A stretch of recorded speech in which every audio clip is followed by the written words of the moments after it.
with Real Talk Show. Our guest today is Sanchez Gomez. Thank you so much for coming and for being here with us. Thank you. Thank you, Chima. Thank you for having me.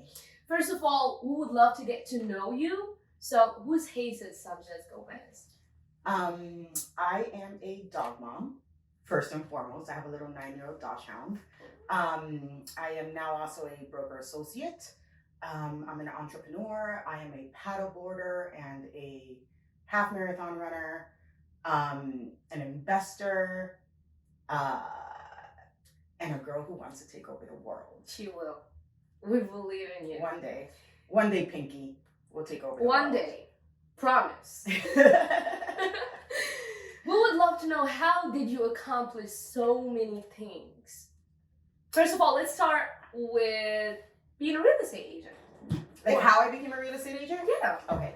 So I started actually in 2007. I got my appraisal trainee license. Mm-hmm. So I started in real estate with appraising. I never actually became an appraiser, but I started in this business. You know, I was a trainee. I was training for it. It's a very tightly knit industry. Like, you can't work in appraising at all unless you are somebody's son or brother that brings you into it. It's really hard to get into that industry. Yes. And at the time, I didn't know anything about real estate, and I'm really good at math, so that's what I wanted to do.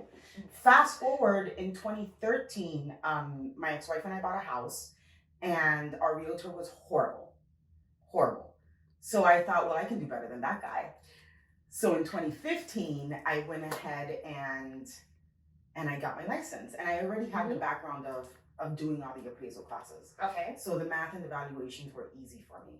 I was working in hospitality at the time. Oh, so what were you working before becoming a real estate agent? Hospitality management. Okay, we would love to know about that. Hospitality management. So I worked, I think I was working for Starwood or I was working for St. Regis at the time. I managed many employees. So I did the Ritz-Carlton, St. Regis, Hard Rock, Calder Casino, for food and beverage for all of them. So I had employees, I had guests, I had staff. So I was working for the Ritz-Carlton and St. Regis, the Hard Rock, Calder Casino, just basically in the hospitality management. Working industry. With people. With guests, with staff, with a lot of people. That helping a lot, and being a real estate agent, actually. 100%, it helped tremendously. So, but anyways, the point was that I thought that I could do a better job than the agent that sold us our house. He basically, after we were done, he sent us a Zillow review request, and we never heard from the guy again. Like, that was it. No follow-up, no phone call, nothing. Customer service. He didn't even send a text to say, hey, I sent you a Zillow review. He didn't even do that. He just sent a Zillow review, and that was it. And I wanted to help people. Like, I thought I would be good at it. You know, for us, it was a new home. It was the next chapter of our life. Had he have kept in contact with us, I later invested and bought other properties. Had I not become a realtor, he could have been my realtor. Mm-hmm. And he would have made a lot more money off of us than he did in 2013 for a little $200,000 house. Mm-hmm. So I did it. I got into real estate, got my license, kept working in hospitality. 4 months later, after I got my license, I had 4 deals. So in the first 4 months, I made like $50,000. It was incredible. In 2013, when homes were $250,000, $300,000, so they were a lot cheaper than they are now. Mm-hmm. Like, now it's easy to make $30,000. You get $1 million house, which they're everywhere now, and you got 30 G's. Especially in South Florida. Right. We are in the very right spot to make good money. Right. We have a great market. Very great market. A great market. I mean, yeah. It's a good market. It's a good market. So, if you know how to. Even today, if you know how to maneuver. But the point is, deal with people as well. For sales, and I made all this money, so I quit my job, and I went into real estate full time. How long did it get you to get your license?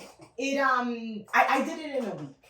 So I did the class. I think it was 8 or 9 hours a day, from like 9 in the morning to 6 or 7 at night. Then I took my class exam, and then I obviously took the state test, and I passed it the first time around. It's a lot of information. It's a lot of This information. is how we do it. Right. But I was familiar with the terminology. Yes, and the because you were verbiage. already like in a. I already so. right. I already did the appraisal stuff, so I already had a really good base. So terminology is often the most hard. I think so. I think terminology in real estate is different for a layman's person, for somebody that doesn't know about real estate. I think verbiage obviously is different. You're learning to retrain your brain, right? Language, we were talking about that. A language barrier is different. Even the test in Spanish, how they word the sentence structure is completely different than how they do it in English. So it kind of trumps you up a little bit. Right? Yeah, so sometimes also it's a language barrier. Like I was telling you earlier, I don't speak Spanish to agents that call me and only speak Spanish. But you're Hispanic. Right. And they see my name, they're like, oh, he said Sanchez Gomez, and they'll call and right off the bat, they're like, hola, buenas, ¿cómo estás? Podría saber de whatever it is. Always. And my first response is, I don't speak Spanish, have somebody from your office call me. I don't want to talk to you. Because it's a disservice. It's a disservice to the client. It's a disservice to the community. I don't even think it, and I'm a proponent, for everything. Obviously, again, I speak Spanish, English, French, Italian, and I'm a proponent for every culture. Oh, you're international. Look at her. Yes. International. I'm a proponent for every culture, but contracts are written in English. They're not written in Spanish. An agent needs to be able to convey that information and translate that information to their client that maybe only speaks Spanish. They need to know what they're signing. I am not going to do their job for them. So when an agent calls me and they don't speak English, I make them have somebody from their office call me to translate. So they understand they need to learn the language. I really don't like it when they think it's okay. Only speak Spanish. No, this is the That's United not States okay. of America. This is the United States of America. Listen, I lived in Italy. I learned how to speak Italian. Right? I lived in France. I learned how to speak French. I came to this country from Cuba. I learned how to speak English. Learn the language. Be able to communicate to your clients. Learn the language. Be able to communicate to your clients the intricacies of a purchase contract, of a sales contract. So, as he said, you think that it's so much important for an agent to speak English in order? Absolutely. Yes. I'll speak to if I have international clients that only speak Spanish or Italian or French, I will speak to them in whatever language they're comfortable with. But for an agent working here in Florida, in Miami, you need to know English. Because what's happened to me is the client doesn't understand the contract. So the client will ask me, well, what does this mean? What does that mean? Your agent is getting a commission. So why am I doing your agent's job? They're getting paid for this. It's not free, So I think, but again, it's a disservice to the client for the agent not to speak English and not be able to properly understand and translate that contract to the client. It's the purchase contract's a 12-page contract.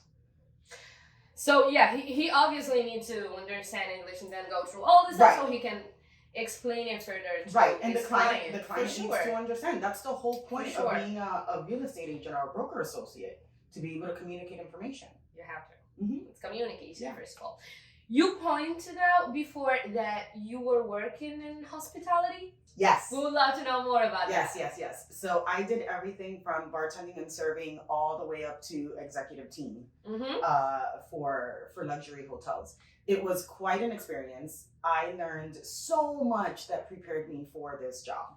You learned how to manage client expectations, right? That's managing people, like not only clients, managing people, right? Because when you have a staff of whatever it is, 40, 50, at one point, the largest staff that I had was 140 employees. Oh. And it's a lot. It's a lot. It's a lot to manage. You were managing events as well? No, not events. I mean, I have managed events, but at the time it was just staff. Okay. But even with whatever it is, managing people is so hard. It's difficult. It's difficult. So and in the luxury hospitality industry, there's a very high expectation. Of course. Of the service that you provide. It's luxury, right? Of the service that you provide, of what you communicate, of how you communicate, about your attention to detail, right? There's so many factors involved. And then with that, you have also no time off. keeping your staff in line. And you have no time off. I was working 365 days a year, 7 days a week, holidays. So it was difficult. It was difficult for me to even take time for myself because there was always something happening. There was always a problem. There was always a fire to put out. Of course. When dealing with people, you deal with people. You deal with the most hard thing to do is to deal with 10 million situations on any given day. But that prepares you, moving forward to real estate. Look at the bright path. Look at the bright path, right? It prepares you to be able to manage your clients' expectations, which I think is a difficult part. The most difficult part of this industry, I think, especially for sales associates, it's managing their client expectations. It's not buying the house or selling the house. It's managing the expectations. Every buyer thinks that that whatever house is worth 10 cents. Every seller thinks that the same house is worth 10 million. True. Right? So we have to bring this one up and we have to bring this one down. You already experienced dealing with people, so I think that would be something that you already have, that you're really good at. I am really good at it. Yes, I am really good at it. And it's important to, as an agent, to always keep that in mind. You have to bring your clients back to level, right? And explain to, maybe you walk into a house and the, the roof is 5 years old. But everything else in the house, they'd be like, yeah. Everything. The bathrooms are beautiful, the floors are beautiful, the walls are a great color. They find that one thing. They find it. Well, I'm not going to pay this money because the roof is 5 years old. And it's like, well, listen, buddy, the roof isn't 30 years old. What do you expect? Let's compare it to the other 3 or 4 or 15 houses that we saw. Because it doesn't happen it never happens like it happens on HGTV? They don't go see 3 properties and pick one and love it. That's not real life. That doesn't happen. I won't do that. You see 40 houses. Of course. 40. You see 40 houses before they even feel comfortable with making a decision because they don't really know what they want. They think they know what they want and you just have to guide them and hold their hand. Through the whole situation. And you should be besides being a people person, you should love to help people in order to do that. You have to want to help people in order to do that. You want to, every client, whether it's a buyer, a seller, even a renter, right? They are buying or selling to move to the next chapter of their life, whatever that chapter is. They're either downsizing because their kids left the house. They're upgrading because maybe they have kids coming, they want to move to a better school district, or they're getting a dog and maybe their HOA doesn't allow pets. Or they want to sell their property, to downsize, to take some of that money and invest it back in real estate and maybe buy some multifamilies. There's thousands of different reasons. A lot of cases. But the point is, our job is to hold our client's hand to get them to that next chapter of their life. Whatever it is. And you're a big part of their life too, because it's a big decision whether you're buying or you're selling. Remember you. And they refer you later when you do a good job. And sometimes you talk to these people every day for 3 months. For 4 months, you're talking to these people every day. That's a lot. So you're a big part of their life. I've been with clients through babies being born, through tragedies, through death, through divorce, through all sorts of different scenarios, and you just have to be empathetic to them. And again, just hold their hand depending on the situation to get them to whatever goal it is that they have, their ultimate goal. So, and that's what makes it rewarding. That you're a part of these people's lives for a very big decision. From beginning to end. And then some of these people I stay friends with. Yeah, exactly. The following up. You need it's about the connection, it's about the vibe you made. 100% about the connection. About finding common ground, right? You have to find common ground with your clients. And you do never know. 80% of my business is referral business. All of my clients. That was exactly my upcoming question. I was like, do you get any referrals? All the time. All the time. They send me their friends and family because they like the way I work. They like my honesty. They appreciate my enthusiasm and my way of viewing things. I never lie to my clients. I never blow smoke up their butt. I never try and candy coat things or sugarcoat things. It's like, listen, this is what it is. This is where we're at. What do you want to do? I'm going to give you all the information so that you can make the best and most educated decision for your situation, whatever that may Ladies be. and gentlemen, Geiset Sanchez Gomez, our best real estate agent. Thank you so Of much for course. having me. Of course. Bye, guys. No, it's not bye. Oh, I thought you were saying I'm bye. just no, because Oh, like you were okay. you were talking about your services. I'm like, ladies and gentlemen, she's Geiset Sanchez Gomez. I know, right? I'm pretty amazing. They have to, remember your Remember, yes. Anyway, moving forward, we'll move to the phenomenal question, which is, what do you think about the actual market? Oh my God. That's everybody's question. Exactly. Everybody. Yes. My clients call me, my How's the investors. market? How's the I market? love these conversations. My investors call me, like, I have like at least 2 investors call me every weekend. They're like, so what do you think of the market this weekend? It's like, man, it hasn't changed really from last week. Like, we just had this conversation. South Florida specifically, we live in a very special market, right? Mm-hmm. In comparison to, let's say, nowhere middle of Main Street town, Illinois, right? Mm-hmm. South Florida, New York, California, Georgia, like Atlanta, Georgia. Yes. We're a specialized market. We're almost in our own little bubble. You know, when the market crashed back in 2008, when the rest of the country had about a 7-year recovery time, right? We had an 18-month recovery time. So in under 2 years, here in South Florida, the market recovered. So that's more than 100% recovery rate than the rest of the country. You know, again, with the exception of New York, California, than the bigger cities. Interest rates are going to continue to go up, right? We all know that's happening. Inflation, right? And it's a very tricky game. I don't think that people understand that it's a very tricky game to be able to balance inflation, interest rates, the economy, the housing market, all of those things. What's different from today in comparison to the 2008 crash is people that own their properties today are sitting on like $250,000, $300,000 worth of equity, where in 2008, there was no equity. The banks were giving money, but the equity wasn't really there, right? Today, the equity is there.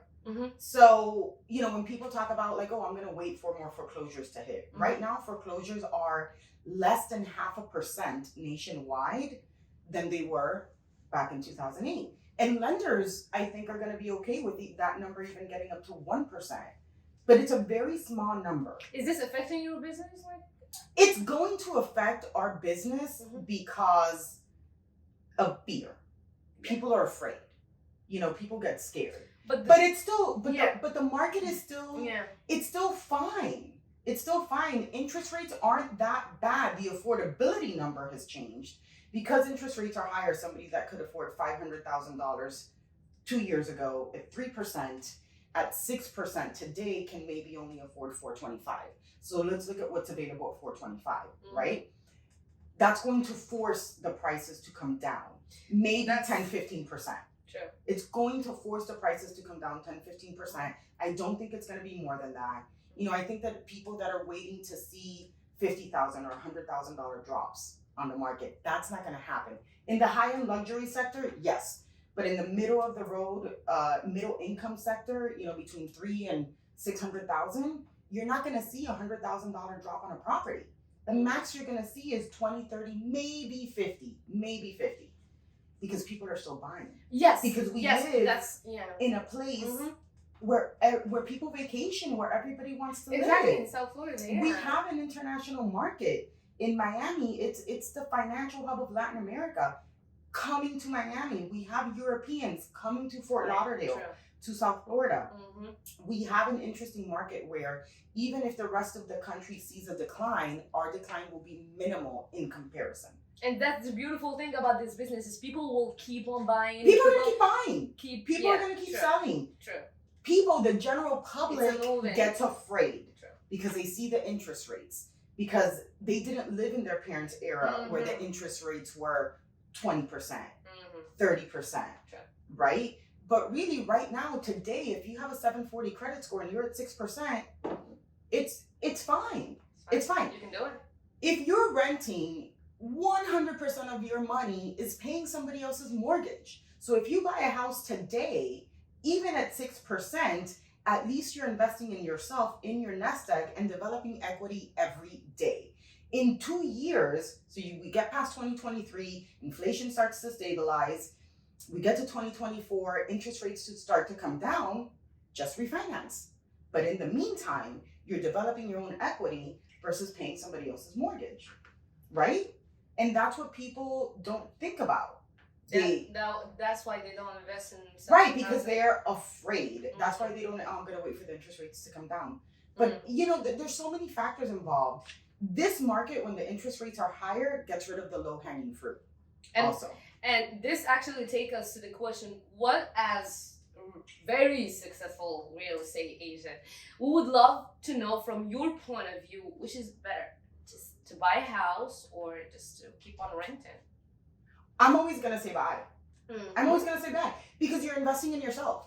You're investing in your future. It's real estate is an illiquid situation.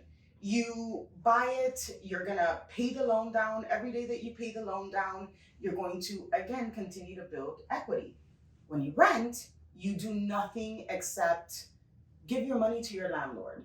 That's buying a boat with it or paying his mortgage with it. Exactly. It's almost like you're paying your landlord's mortgage. Right. That's exactly what you do. Think of it like a little savings account. It's your own little nest egg. It's always more beneficial to own, and also there's the pride of ownership, right? If you're starting a family, you want to be able to raise your children in something that you own, not in something that you rent. Rents are going to continue to go up. I've seen rents for like a tiny 1,300 square foot, 3-bedroom, 2-bathroom house at $2,800, $3,000. Go buy yourself a house. Go buy yourself a house. Hashtag buy a house. That's more expensive than a mortgage. It's ridiculous, and it's going to continue to go up. So at least if you invest in yourself, you're investing in your future. Real estate is cyclical. If we look at history, every 10 years, there's some kind of collapse or some kind of market problem. Every 10 years, right? So now we're heading into a buyer's market. By next year, I think by Q3 of next year, we're heading into a buyer's market.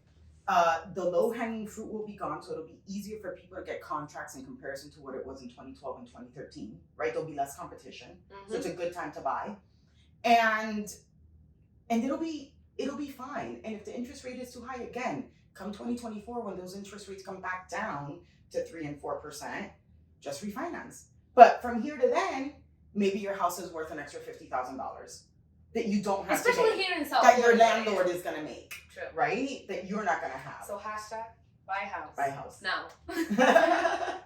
All right. So we would love to know also, what's the hardest things about selling a house? When you're selling a house, what's the hardest thing you face? They're client expectations. Right? Again. We go back to client expectations. And every problem, it's funny because every problem is a $10,000 problem, right?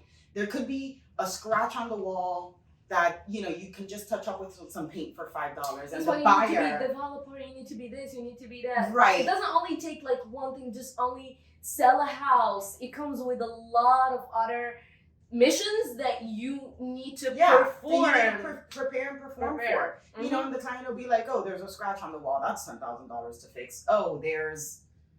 A stain on the grate for the Sometimes AC. It's not that's even $10,000. No, it's like a $7 fix.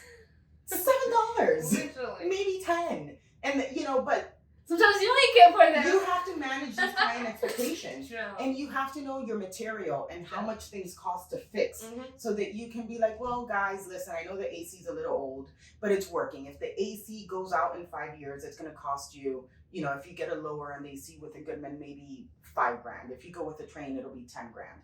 So, again, it comes down to, you have to do your marketing, right, when you're selling a house, because you have to find that needle in a needle stack. It's not even a needle in a haystack, it's a needle in a needle stack. You have to perform, you have to do your due diligence, and you have to manage your client expectations.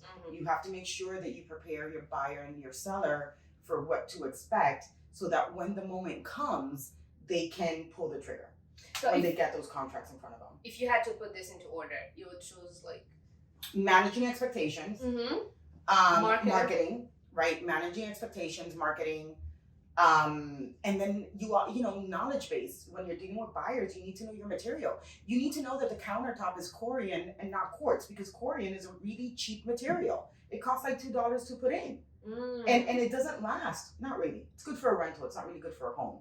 Versus quartz or granite or marble. Marble's a beautiful material. It's really difficult to take care of. If your client has 5 kids, you don't want them to have a marble kitchen. They're going to ruin it.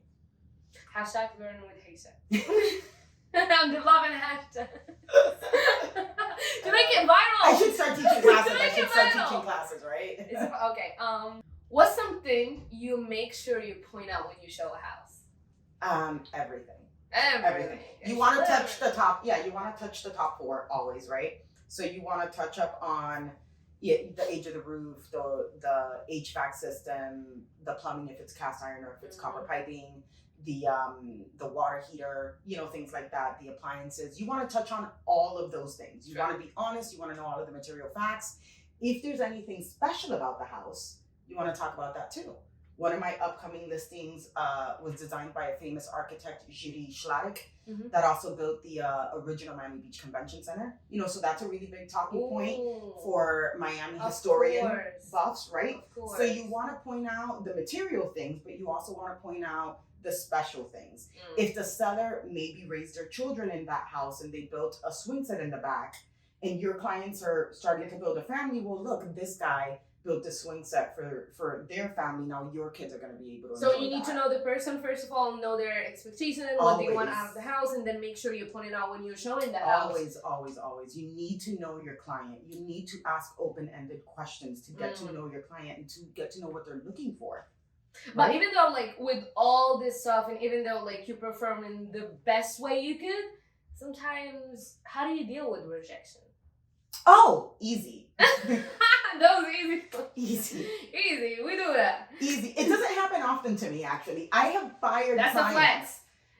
It's a flex. That's a flex. It doesn't happen. I have fired clients more often than I've been rejected. Ooh. Because sometimes the relationship or the chemistry isn't there. And I want my clients, even if they don't work with me, to be happy, right? So sometimes I'll refer them to another agent that maybe is more their style. Because I'm not everybody's cup of tea. I don't have to be. I'm somebody's shot of whiskey, but not everybody's cup of tea. Shot of whiskey. It's true though. True. So, but you're my cup of tea. What are you talking about? I love you. With rejection, you want to tackle it head on. So I've asked clients why. What's stopping you? Right then and there, what is stopping you from making this decision? What is it is it me? Or is it the property? Are you uncomfortable with the contract? Are you uncomfortable with the language? What exactly is it that you're uncomfortable with so that we can address it? And that's how I handle rejection. And again, ultimately, if it's not me, I just want the client to have a good experience, whichever way they go. That's been really, really interesting. We would love to have more episodes with you, Geiset. I'm not even done with all the questions that I have in here. That's been really interesting. I love it. Time is up. But I would love to have you for my next episodes. Yeah. And we'll come up with some new questions. Well, for sure. With some new topics. Yes. Or we can the way you said you have a new listing. Yeah, I have a new listing. It'll be up in January. It's in Miami Shores. It's not on the market yet. It's not on the market yet. It's like a stunning mid-century modern, just beautiful, beautiful home.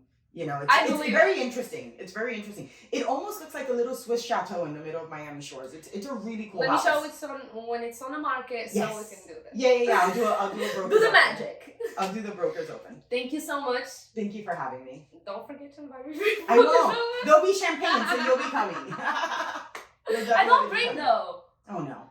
It's fine. I'm so sorry. Water? Yes. Lemon water. I can do that. Thank you. I can do that. I can do lemon water and Let's orange water, and I can do that. Yeah. We got it. I can come up with some Moroccan food. Perfect. Thank you so much for joining us today, Geiset. It's been such a wonderful time with you. I love that. I could talk about real estate forever. All day long. Forever. Hospitality, property management, how to deal with people, how to be a wonderful person as you are. Thank you. I appreciate that. Ladies and gentlemen, thank you so much for watching us today. And we'll see you soon. Bye.